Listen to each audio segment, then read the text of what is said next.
ताईंनी कडक कडक नोटा घेतल्या. बरोबर. बघा असं आहे, असं कोणीही सहन करणार नाही. तुम्ही जर इतका घाणेरडा आरोप लावत असाल तर मग असंच बोलावं लागेल ना.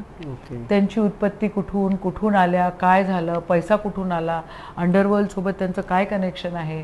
आजही इलेक्शन आलं की मला 1-2 एकरचं वावर मला विकावं लागतं, माझं इलेक्शन त्याच्यामध्ये संपून जातं.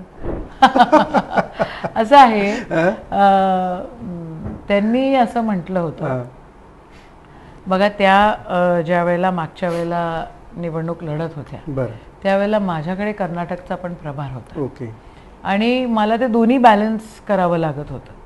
तर मी मोठ्या मोठ्या मीटिंगा त्यांच्या गेल्या, त्यांना सगळे कार्यकर्ते ओपन करून दिले आणि मग जी काही मॅनेजमेंट करायची होती ती त्यांनी आणि कार्यकर्त्यांनी मिळून केली होती. हा माझा इशारा नक्की होता की चला आपल्याला निवडून आणायचं आहे, आपल्या आघाडीचा उमेदवार आहे. 2019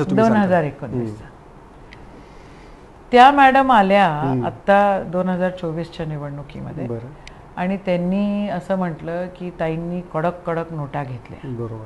बघा असं आहे, असं कोणीही सहन करणार नाही. तुम्हाला इलेक्शन करायचं असतं, तुम्हाला बूथ मॅनेजमेंट करायची असते, सगळेजण करतात. बरोबर. हां, त्याच्यामध्ये तुम्ही जर मला नाव देत असाल आणि तेही तुम्ही डायरेक्ट बूथवाल्यांसोबत कनेक्ट मी करून दिलं होतं माझ्या मतदारसंघात. बरोबर. हां, आणि त्यांच्या कोणत्याच गोष्टीला आम्ही हात लावलेला नव्हता. उलट त्यांच्यासाठी भाषणं केली, गावोगावी त्यांच्यासाठी फिरलो, गेलो. सगळं झाल्यावरही तुम्ही जर इतका घाणेरडा आरोप लावत असाल तर मग असंच बोलावं लागेल ना. त्यांची उत्पत्ती कुठून कुठून आल्या, काय झालं, पैसा कुठून आला, अंडरवर्ल्ड सोबत त्यांचं काय कनेक्शन आहे, कोणासोबत कनेक्शन आहे, त्यांच्याकडे एवढा पैसा कुठून येतो. मी तर शेतकऱ्याची मुलगी आहे आणि अतिशय स्वाभिमानी असतो शेतकरी.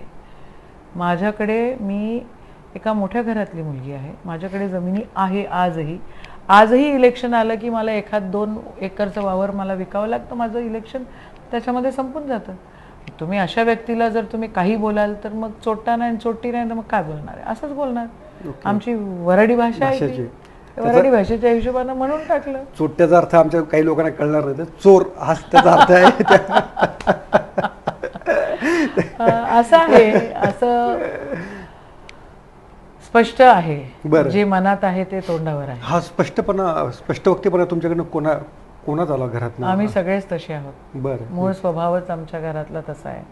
माझे वडील असो, माझे आजोबा स्वातंत्र्य सेनानी होते. आमच्या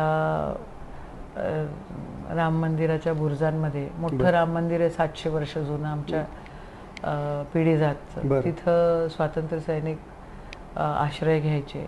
तिथं त्यावेळेला लढायांमध्ये सगळे जण राहायचे.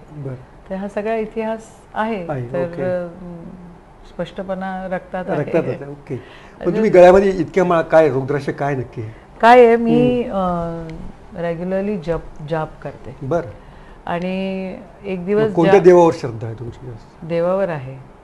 विठ्ठलाला रेग्युलरली जाते मी. स्वामी समर्थांचं दर्शन करते.